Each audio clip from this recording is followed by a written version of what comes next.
नमस्कार, स्वागत छ ढाका टोपी टेस्टको अर्को एपिसोडमा, जहाँ हामी समसामयिक घटनाहरूको चिरफार गर्छौँ, राजनीतिक आरोह अवरोहहरूको गाँठो फुकाउने कोसिस गर्छौँ र सामाजिक मुद्दाहरूलाई व्यङ्ग्यको चस्माबाट हेर्छौँ, अलिकति ठुलो टोपी लगाएर, त्यो पनि ढाका टोपी।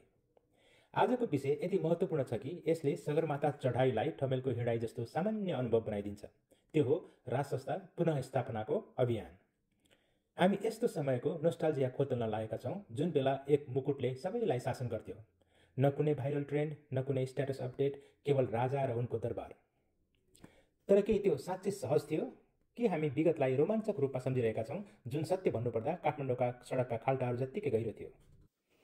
सबै जात, वर्ण र धर्मको एकीकरणका सपना देखेर गणतन्त्रको यथार्थमा आएको यो आन्दोलनको जरा पत्ता लगाउँदै यो पुनर्स्थापनाको आह्वान स्थिरताको लालसा हो वा केवल अन्धाधुन्द नाटकको अर्को अध्याय हो भनेर हामी खोजी गर्नेछौँ। राजनीतिक रूपमा राजतन्त्रको पुनरागमन तातो बहसको रूपमा डढेलो झैँ फैलिँदो छ। सिंहदरबारका गल्लीहरू जहाँ हावाले गोप्य रहस्य बोकेको जस्तो लाग्छ देखि चिया पसलसम्म जहाँ प्रत्येक कप चियासँगै बिना सोधिएको राजनीतिक सल्लाह पाइन्छ, गरमा गरम बहसहरूको छ्यापछ्याप्ती छ। अनि सामाजिक सञ्जालको आँधीलाई नबिर्सौँ, जहाँ छिमेकका हाकुदाईदेखि काले भाइ समेत आफ्नो राय राख्छन्। तपाईँले king of load shedding, queen of Bagmati cleanup र कहिल्यै पुरानो नहुने घन्टी घर गुरु जस्ता प्रयोगकर्ता देख्न सक्नुहुन्छ, जसले राजतन्त्र सबै समस्याको समाधान होइन भनेर जोसका साथ बहस गर्छन्। बैतडीका डिसिङ रोयल राइडर 69 को नाममा पारस दाईको हार्ले डेभिडसनलाई प्रगतिको प्रतीक भनेर व्यङ्ग्य गरिरहेका हुन्छन्। खबरदार भन्दै हल्यान्ड किङ भानु अहोरात्र खबरदारीमा छन् भने एमालेका च्याङबा राजा आउनु भनेको वीरेश दाईको विश्व साइकल रेकर्ड जस्तै हो, उल्टो चलाइ, अझ सुशान्तको भाषामा पश्चगमन। उता Samuel Karke bring back monarchy memes बनाएर सबैलाई ट्रोल गर्न व्यस्त छन्। अस्ट्रेलियन राज, युरोपियन पर्जल, अदृश्य, मलेसियन बुल्स हन्टर र राणा किङ राजाको विरोध गर्नेहरूका लागि सिस्नो पानी साबित भएका छन्। ताजुबको कुरो यो पो छ कि राजाको दिलोज्यान लगाएर विरोध गर्नेहरू समेत किङ, क्विन, प्रिन्सको पुच्छर युजरनेम झुन्डाएर हिँडेका छन्। यसले राज संस्था समर्थकहरूलाई हेरै बनाइदिएको छ। यो एउटा डिजिटल सर्कस हो जहाँ ह्यासट्यागहरू दुर्गेश थापाको गीतभन्दा छिटो ट्रेन्डिङमा गइरहेका छन्। सामाजिक सञ्जालहरूमा जहाँ बहस सामान्यतया राजाको समयमा वा त्यो बेलाबाट सुरु हुन्छ, ऐतिहासिक गर्वले भरिएको बहस सुन्न पाइन्छ। राजावादीहरू सबैलाई सम्झाउन चाहन्छन् कसरी राजाको पालामा शान्ति थियो, हामीसँग औद्योगिक क्षेत्रहरू थिए।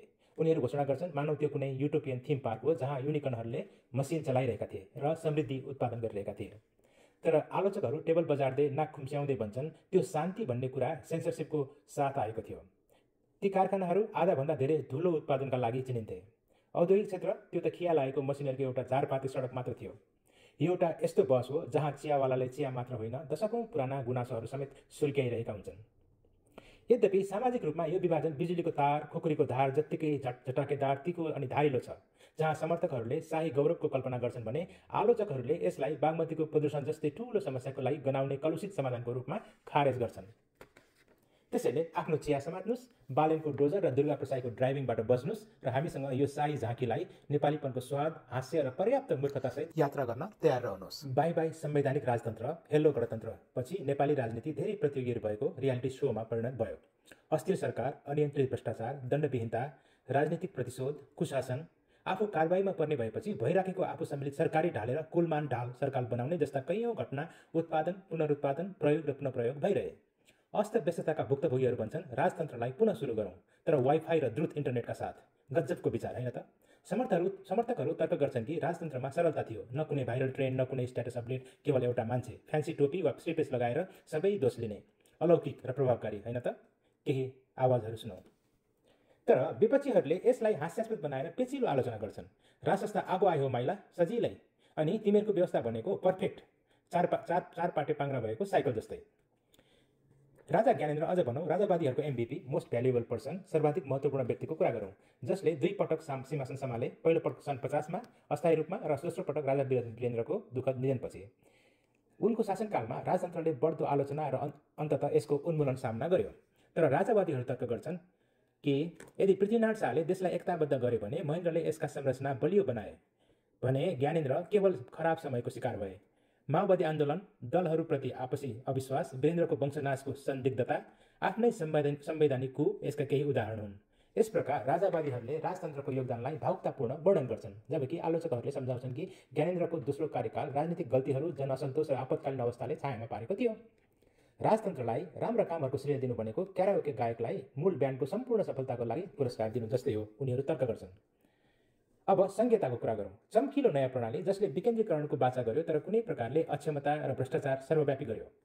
राजनीतिक दलहरूले यस्ता कुशासनलाई अनियमितताको बफेमा परिणत गरेका छन्, जहाँ प्रत्येक नेताले सत्ताको प्लेट समात्छ र यसलाई भ्रष्टाचार काण्डहरूले भर्छ। स्थानीय सरकारहरू समस्याहरू समाधान गर्नुको साटो प्राय यस्तो देखिन्छ कि तिनीहरू नेपाल्स गट एक्सक्युजेस नामक रियालिटी सो अडिसन गर्दैछन्। बजेटहरू परिवारको जमघटमा यसरी गायब हुन्छन् कि जसरी मोमोहरू प्लेटबाट हराउँछन् र सार्वजनिक कार्यालयहरू परिवार पुनर्मिलन केन्द्रहरूमा परिणत भएका छन्। राजावादीहरू अवश्य पनि यस अराजकताबाट रमाइरहेका छन्। यो तिनीहरूलाई सुनौलो तर्क सिद्ध भएको छ। हेर्नुहोस्, राजाले यो हुन दिनुहुन्न थियो। यो अनियमितताहरू नै राजावादीहरूको मनपर्ने खाजा बनेका छन्। हरेक पटक कुनै राजनीतिक दल घोटालामा पस्छ, यो राजावादीहरूलाई असफलताको प्रमाण लेबल गरिएको तातो मोमोको प्लेट जस्तो भएको छ। तिनीहरूले खुसी साथ औलाछन् कि गणतन्त्रको उत्पादन हेर्नुहोस् त, उनीहरू व्यङ्ग्य गर्छन्। अब समाधानको बाटो के होला त? अब केन्द्रित गरौँ। राष्ट्रपतिको स्थानमा राजालाई स्थापित गर्दा के लचार पाटो लाग्न सक्ला?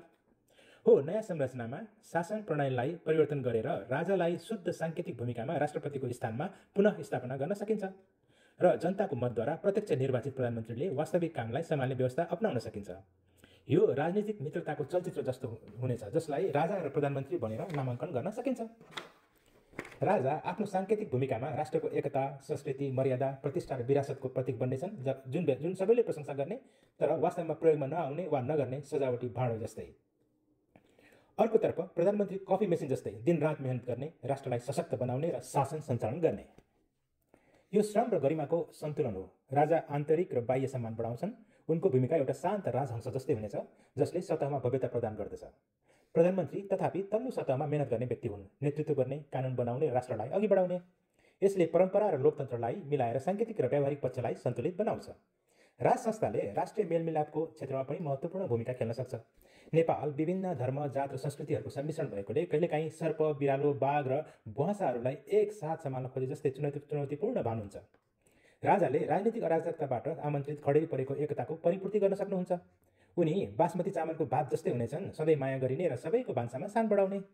अर्कोतर्फ निर्वाचित प्रधानमन्त्रीले आधुनिक शासनको जटिलतालाई सम्बोधन गर्छन्, सुनिश्चित गर्छन् कि विविधताले प्रगतिको गति रोकिँदैन र 5 वर्ष ढुक्क नेतृत्व गर्छन्। यसबाहेक यो प्रणालीले सिक्किमीकरण जस्तो राष्ट्रिय पहिचान वा सार्वभौमिकता छिनिने डरलाई सम्बोधन गर्न सक्छ। राजा र राजनीतिक पार्टीको सम्बन्ध विच्छेदपछि सिक्किमले नयाँ राष्ट्रिय गान मात्र पाएन, नयाँ देशको पखेटामुनि 21औं राज्यको रूपमा ओत पनि पायो। राजा स्वतन्त्रताको प्रतीक, बाह्य हस्तक्षेपको पहरेदार र प्रधानमन्त्रीले दैनिक कार्यको व्यवस्थापन गरेर नेपालले प्रगतिको सुनिश्चित गर्दै आफ्नो स्वाधीनताको विशिष्ट पहिचानलाई सुदृढ गर्न सक्छ। अर्कोतर्फ गणतन्त्रमा राष्ट्रपतीय भूमिकाको सम्मान र गरिमालाई सुरक्षित राख्न पार्टी राजनीतिले असहज बनायो। पूर्व राष्ट्रपतिहरू र उपराष्ट्रपतिहरू सक्रिय राजनीतिमा फर्किने समस्यालाई सम्बोधन गर्नुको साटो उक्साहट गरियो। राष्ट्रपतिको पद र उपराष्ट्रपतिको पद निष्पक्षता र एकताको प्रतीक हो, तर जब तिनीहरूले राजनीतिमा फर्किन्छन्, यो खेलको बीचमा रेफ्री टिममा सामेल भएको जस्तो हुन्छ। निष्पक्षता समाप्त हुन्छ, सम्पूर्ण जनसम्मानको खरानी हुन्छ। यो राजसंस्थाको शाही मुकुटलाई सङ्ग्रहालयमा सजाउनुभन्दा तात्विक रूपमा फरक चाहिँ होइन। टाढैबाट हेर्ने र सेल्फी लिने सान्दर्भिक लाग्न सक्छ, तर यसको चमत्कारिक मूल्य हराउँछ।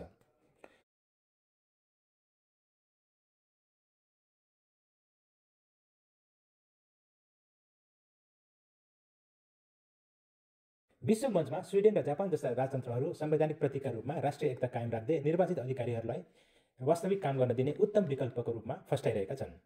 अन्य राष्ट्रहरू जीडीपी, कुल गारस्थ उत्पादनको तथ्याङ्कमा बस गरिरहेका बेला भुटानको राजतन्त्र ग्रस नेसनल ह्याप्पिनेसमा केन्द्रित छ।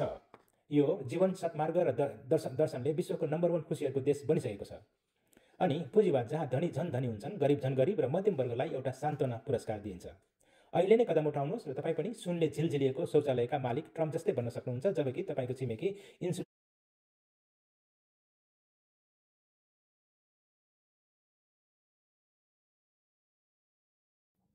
इन्सुलिन किन्न सङ्घर्ष गरिरहेको हुन्छ। यो काठमाडौँको आवास बजार जस्तै हो, जहाँ एक व्यक्ति आधा उपत्यकाको मालिक हुन्, अपार्टमेन्ट अत्यधिक भाडामा दिन्छन् र अझै पनि करको गुनासो गर्छन्, जबकि बाँकी हामी भूकम्प पीडितले भाडामा लिएको कोठा भग्नावशेषमा परिणत नहोस् भनेर प्रार्थना गरिरहेका हुन्छौँ। तर हेर्नुहोस्, जीडीपी त माथि छ नि, होइन र? किनभने लग्जरी रेस्टुरेन्ट पोखरामा बनाउने अरबपतिले प्रगतिको प्रतिनिधित्व गर्छन्, जबकि ग्रामीण किसानले मल किन्नै सक्दैनन्। यसैबीच विश्व कम्युनिस्ट पार्टीको फोटोकपी बन्न खोजिरहेको तर प्राचीन लिथो मसिनमै सीमित नेपाली पार्टी छन्। ट्विटर प्रयोग गर्न खोजिरहेको टिरेक्स जस्तै प्रासङ्गिकतामा गर्जिरहेको।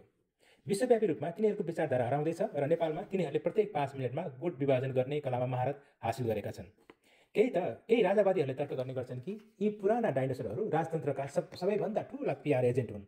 कम्तीमा राजासँग एउटा सिंहासन थियो, यी मानिसहरूले कुर्सीहरूका लागि लड्छन्, यो म्युजिकल चेयरको खेल जस्तै बनाएका छन्।